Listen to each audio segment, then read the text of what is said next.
सहकार कायद्यातील तरतुदीनुसार गोकुळ दूध संघावर प्रशासकाची नियुक्ती झाली आहे। त्यात कसलंही राजकारण नाही। दूध उत्पादक शेतकऱ्यांच्या हितासाठी प्रशासक मंडळाला संपूर्ण सहकार्य राहील अशी ग्वाही खासदार धनंजय महाडिक यांनी पत्रकारांशी बोलताना दिली। मुख्यमंत्री देवेंद्र फडणवीस यांच्या सूचनेनुसार गोकुळच्या निवडणुकीला महायुती एकत्र सामोरी जाईल याचा पुनरुच्चार खासदार महाडिक यांनी केला। गोकुळ दूध संघाच्या संचालक मंडळाची मुदत आज संपली, त्यामुळे गोकुळवर प्रशासकीय राजवट सुरू झाली आहे। त्यावरून अनेक राजकीय आरोप प्रत्यारोप होत आहेत। या घडामोडीवर खासदार धनंजय महाडिक यांनी भाष्य केलं।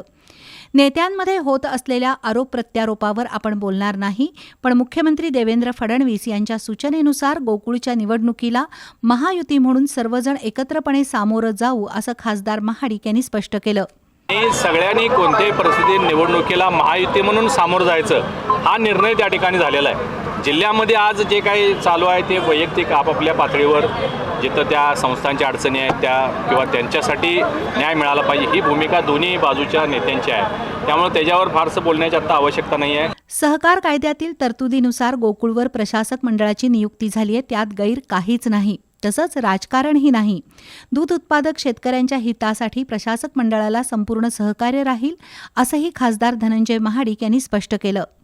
हे बघा, हे शेवटी सभासदांच्या हिताचे निर्णय घेण्यासाठीचा सगळा हा आमच्या सगळ्यांचा प्रयत्न असणार आहे। त्यामुळे भविष्यात सभासदांच्या हिताचा निर्णय घेण्याच्या दृष्टिकोनातून जे काही करावं लागेल ते सहकार्य प्रशासकांना सुद्धा आम्ही सगळे करू।